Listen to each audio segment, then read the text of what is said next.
Hello everyone, welcome to Advanced Knowledge Systems and a warm welcome to AKS IAS Academy, which is one of the premier institutions in India and it offers examination coaching for UPSC CSC, State Public Service Commission, SSC Combined Graduate Level and CLAT examinations. And about me, I'm Sandeep Bhushan Tumala and my credentials are I have 10 years of teaching experience for civil services. I take up international relations and internal security and the analysis of the Hindu newspaper. And this session, I would be emphasizing on the keywords and the key phrases. And by the emphasis on the keywords and the key phrases, we can identify the factual, analytical, and conceptual questions which will be useful for preliminary examinations. And while you imbibe the keywords and the key phrases in your answer writing, your answers for the mains examinations would be precise and concise and you would score higher marks in the mains examinations.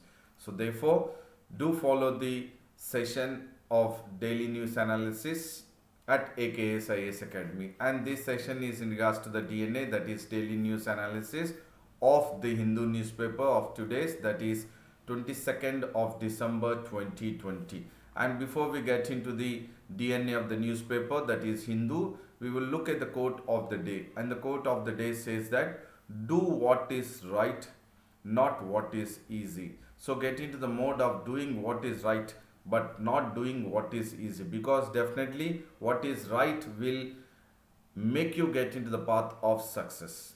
And now we will look at the DNA of the Hindu newspaper. And the news what we will be focusing is that the Parliamentary Standing Committee on Home Affairs, that is the House panel, has mooted a law to check or to keep a check on the private hospitals. So here the important is that the Parliamentary Standing Committee on Home Affairs has submitted a report to the Rajya Sabha chairman, and there it says that in the report that there should be a comprehensive public health act. So this is a keyword that we need to emphasize, you as a civil servant aspirant, that the report consists of comprehensive public health act, and that comprehensive public health act should have a suitable legal provisions so that the legal provisions would keep the checks and controls on the private hospitals and also to curb the black marketing of medicines, and especially these checks and controls over private hospitals and curbing the black marketing of medicines which the country has experienced during the time of the pandemic situation. So the Parliamentary Standing Committee on Home Affairs wanted a act to be brought in with suitable provisions, that is a comprehensive public health act. So the keyword here is public health act or comprehensive public health act. And the Parliamentary Standing Committee on Home Affairs has also suggested that government should be proactive. So the government should be proactive, and it can be proactive by holding awareness camps on cheaper and effective repurposed medicines. And why there is a need for the government to be proactive by holding the awareness camps, and these awareness camps should be on cheaper and effective repurposed medicines, because these awareness camps can prevent panic buying of expensive drugs by the people during the pandemic situation, wherein that will be giving space for the black marketing of medicines for the hoarders. Or to curb that, the Standing Committee on Home Affairs is submitting or has submitted a report to have or should have a comprehensive public health act. So this is the keyword which you need to focus, and in turn the committee report has also said that there is a need for an regulatory oversight. So along with the act, there should be a regulatory which will oversight all the private hospitals in the country, so that the regulatory body will prevent any kind of refusal to accept the insurance claims. So here the point is to put a check on the private hospitals so that they will not refuse to accept insurance claims by the patients. And the committee also has strongly recommended that there should be a COVID-19 treatment which would be cashless for all people who are under the insurance coverage. That means first there should be a regulatory body, and this regulatory body will prevent that the hospitals will not refuse to accept the insurance claims, and also the insurance claims, once it is accepted, then the COVID-19 treatment should be cashless, and people who have the insurance coverage. And the committee has also recommended to set up a separate wing along with the act and the regulatory body. There should be a separate wing, the committee has recommended, and this may be formed in the NDMA. So the NDMA is National Disaster Management Authority, and this National Disaster Management Authority will specialize in handling and managing pandemics like COVID-19 in the near future or in the future. If the world or the country, especially India, if it experiences, the standing committee on home affairs has recommended a separate wing to be formed so that it will handle and manage the pandemics in the future, and this separate wing will take a leading role, and this will look into the building of partnerships. So this is the keyword, that the new separate wing would be leading a role in building a partnership between the government and the public sector, corporates, NGOs, and any stock or any other stakeholders which would be in the part of handling and managing COVID-19 pandemic or any kind of future pandemic in the comings. So definitely the separate would definitely get into the mode of building a partnership. So this is very crucial information here. What you need to look at is, because there should be a partnership between the government and the public sector or the corporates, NGOs, and other stakeholders to effectively handle and manage the pandemics in the near future. And what we have discussed, that the recommendations made by the committee is to come up with a separate wing, may be formed in the NDMA. So what does the NDMA formulates? The National Disaster Management Authority formulates the standard operating procedures, and it creates awareness, and it acts as a nodal center for funding manpower deployment so that it can meet any kind of exigencies to handle and manage pandemic situations in the near future.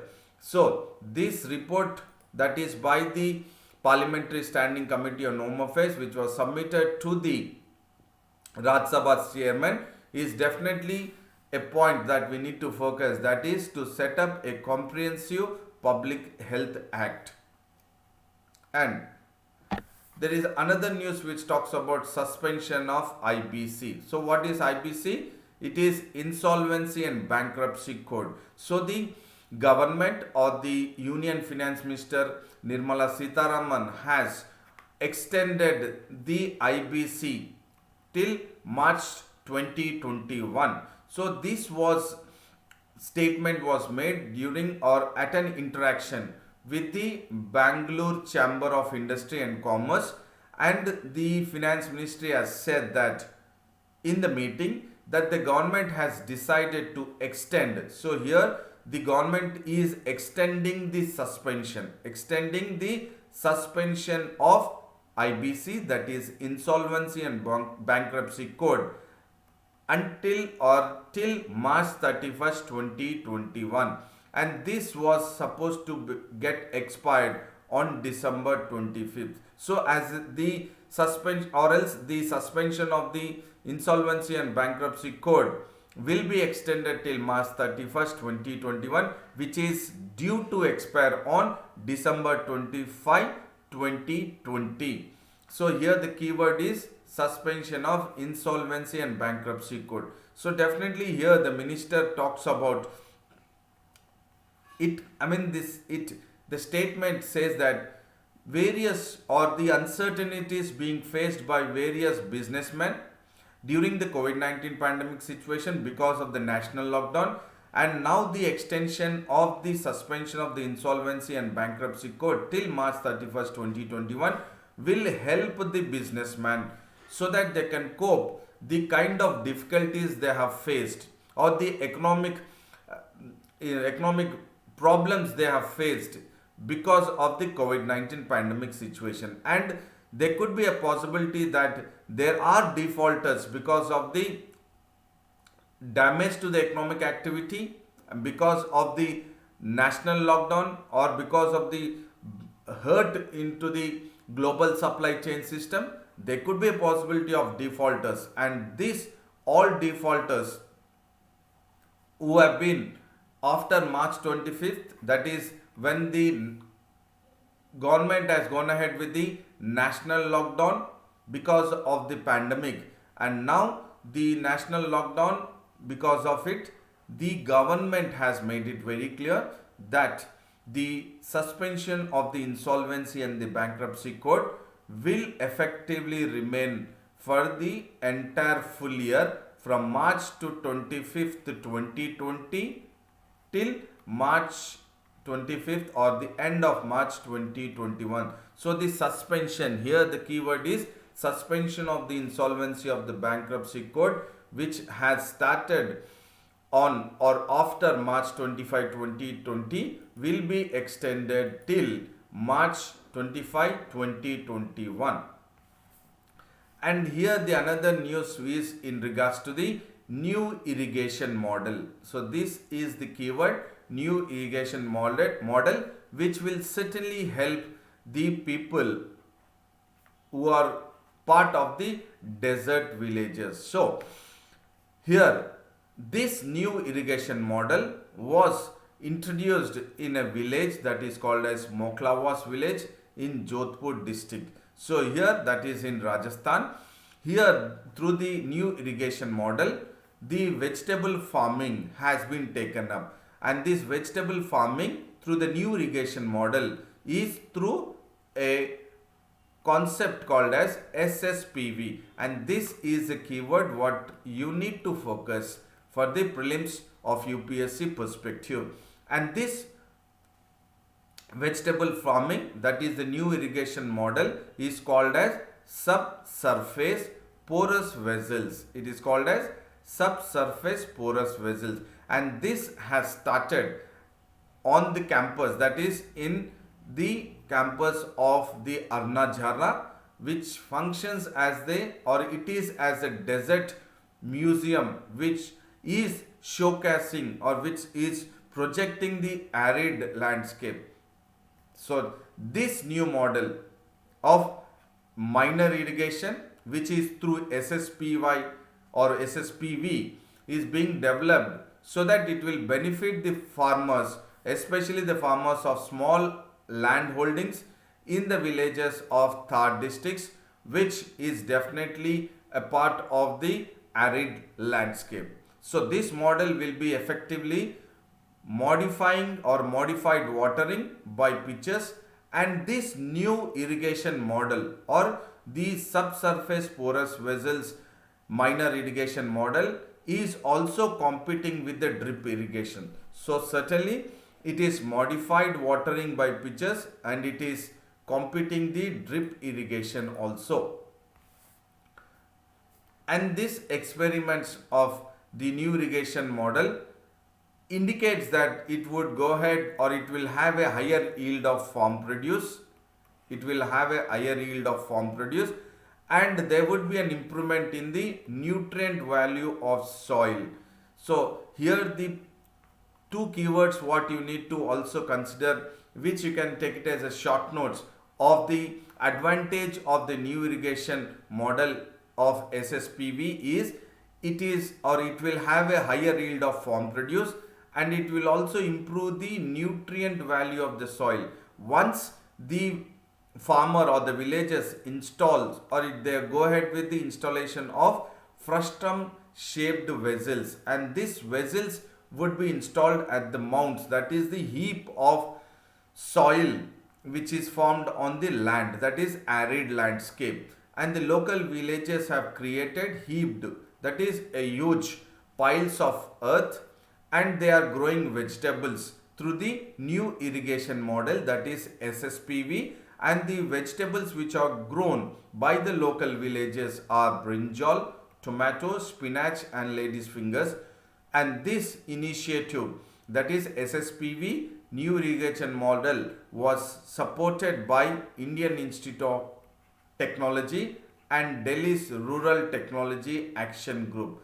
So these are the one, that is IIT Delhi's Rural Technology Action Group has supported the initiative of SSPV, that is the new irrigation model. After we have, the country has experienced the national lockdown because of the COVID-19 pandemic, and this initiative of the new irrigation model SSPV will address the issue of non-availability of food material, and it will address the issue of malnutrition among children, and also the villages, it will also address the villages inability to earn livelihood on the cities. So these are the advantage of the new irrigation model SSPV, which this will be certainly a useful note or a short note for your mains examination, that is in regards to the agriculture or the new irrigation model, which is definitely a positive sign in the arid landscape in Moklawas village of Jodhpur district, especially in the Thar desert areas. And the government says that, or else the Union Health Minister Harshavardhan has made it very clear that the government of India is certainly alert to the UK virus strain or the new virus strain, which UK has made it clear that the virus is mutating at a faster pace. And the health minister or the Union Health Minister Harshavardhan has said the government is alert and the scientists are closely watching or keeping an eye on the development and the discovery of the new strain of SARS-CoV-2, which the UK has added that the new strain has come up. And the Union Health Minister Harshavardhan made it very clear that there is no need to panic. There is no need to panic because the government and the scientists are closely keeping an eye on the development about the new strain, that is of SARS-CoV-2. And the Health Ministry also made it very clear that this new variant, which is unusually large number of genetic changes, and this is the genetic changes is taking place, or particularly in it is genetic changes is taking place or it is mutating in the spike protein. So you have various proteins in the SARS-CoV-2 virus. So one of the protein is SARS-CoV spike protein in the SARS-CoV-2 virus. So the genetic changes is happening in which among the following protein? It is the spike protein. And this development of genetic changes in the spike protein of the SARS-CoV-2 virus, it is demanding that enhanced containment. That means we need to make sure that we are containing to one particular area, or if there is any kind of spread of virus, then there has to be an enhanced containment, and various measures have to be effectively taken into consideration to tackle the challenges, that is of the genetic changes of the SARS-CoV-2 virus, that is in regards to the spike protein, which the changes are taking place. And Union Health Minister Harshavardhan made it very clear that there is no need to panic. And Health Ministry has also said that Joint Monitoring Group has directed all the passengers who are coming from UK that it is mandatory for all the passengers to take up the RT-PCR test on arrival, and the government has also set up help desk so that it will facilitate the people who are coming or the passengers who are coming from UK, and this will be monitored by joint monitoring group. And the health ministry has made it very clear the most important thing is the safety, and safety is the paramount for the country. That is, the health ministry has said that. And it said that the first COVID-19 vaccine will start up in the probably in any week, I mean second and third week of January, and the priority of the country is the safety and effectiveness of the vaccine. And Vardhan, that is health minister, has said that currently in India there are 3 lakh active COVID cases, and the recovery rate in India is 95 to 96 percentage, which is significantly higher than any other developed countries.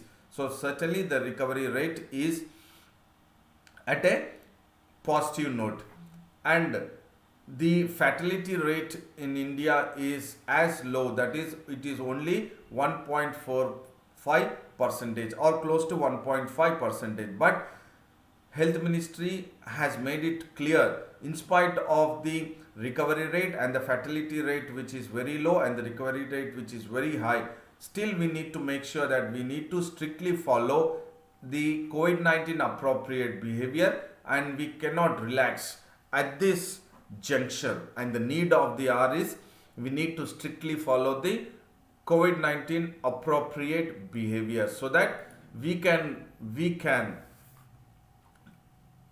counter effectively the new strain of SARS-CoV-2 virus which has been in the UK, and there is no need to panic. The keyword here is joint monitoring group, and the recovery rate, COVID appropriate behavior, fatality rate, and the first priority is safety and effectiveness. So these are the keywords which you need to focus for UPSC perspective. And we have seen that Election Commission has written a letter to the Law Ministry, and this news in regard to the Election Commission writing a letter to the Law Ministry, we have looked at in the Daily News analysis earlier itself. And this news is that there was concern raised by the few political parties about the letter of Election Commission to the Law Ministry in regards to providing or facilitating the overseas electors to vote in the Indian elections or the elections which takes up in India. and the concern which was raised about the Election Commission letter to the Law Ministry was made by the Communist Party of India General Secretary Sitaram Yechury, and he has raised the concerns in regards to the NRIs which can be facilitated voting for the Indian elections. And in response to the concerns raised, the Election Commission has said that to the concerns raised by Sitaram Yechury, that is the General Secretary of Communist Party of India, it says that the letter which the Election Commission has written to the Law Ministry was just an extension of its efforts. So it is just the letter is just an extension of the efforts which were made by the Election Commission in regards to facilitating votings by overseas electors. So here the keyword is extension of efforts. So what are the efforts and what are the acts which are into the already the Election Commission has taken into consideration of facilitating voters by or facilitating voting by overseas electors? We will look at it. And the Election Commission Secretary N.T. Bhutia has again wrote back, or it has responded to the concerns of Sitaram Yechury on December 19, wherein Sitaram Yechury on December 4th has raised a concern, and it says that the special provisions which are for the registration of overseas electors or the NRIs, is just an extension, or it was extended in 2011 itself under the Representation of People Act 1951. So here the keyword is the Representation of People's Act 1951. The EC or the Election Commission Secretary says that the registration of overseas electors was extended in 2011 itself, and it was extended on or under the Representations of People's Act 1951. But the Election Commission Secretary also makes it very clear that under the current rules, the NRI now can only cast their votes. Please do understand, it was extended in 2011 only as per the Representation People's Act 1951. But it also very clearly states that as per the current rules, NRI can only cast their votes at their respective polling stations in India in person. Please do understand here. No doubt there is a letter Election Commission has recommended or written to the Law Ministry in facilitating voting by overseas electors, which was extended in 2011 under the Representations of People's Act 1951. But as per the current rules, NRI can only cast their votes at their respective polling stations in India in person. This is the one which the Secretary is also making it very clear. And now we will look at the various Law Ministry options, which it is getting into the mode of facilitating voters of the NRIs. So the officials of the Law Ministry said that Election Commission has recommended to the Law Ministry the options for the or facilitating the overseas electors, which will be part or through the postal ballots and through voting by proxy. So the options wherein the Election Commission has recommended to the Law Ministry for the NRIs is through the postal ballots, that is electronically transmitted postal ballot system, and through voting by proxy. And this they have recommended, the Election Commission has recommended to the Law Ministry after consultation with various stakeholders, political parties, and then a committee has also recommended in 2015 that the facilitating of the voters of NRIs has to be into consideration. So as per the discussions or the consultation with various stakeholders, political parties, and the recommendation of a committee in 2015, the Election Commission has written a letter to the Law Ministry to facilitate the overseas electors. And in October 2016, the Conduct of Election Rules 1961 was or were amended for one-way electronic transmission of ballots. So this is in the year 2016, the Conduct of Election Rules 1961 were amended so that one-way electronic transmission under ETPBS system would be taken into consideration, that is electronically transmitted postal ballot system would be taken into consideration, or which was brought into the ambit after amending the Conduct of Election Rules 1961, so that the ETPBS system from the returning officer to the elector for service voters. Here it is not for NRIs. Please do understand, it is not for NRIs. Here in 2016, the amendment was done to the Conduct of Election Rules 1961 so that ETPBS system would come into action, wherein the returning officer, the postal ballot system from the returning officer to the electors or elector for service voters. So what do you mean by service voters? Who comes under the ambit of service voters? That is armed forces and persons employed under the Government of India in a post outside India. So the service voters, here the keyword is the service voters. So service voters was introduced as per the electronically transmitted postal ballot system which will be given by the returning officer to the elector for service voters, which was amended to the Conduct of Election Rules 1961 in 2016. Please do understand, it is not for NRIs but for service voters.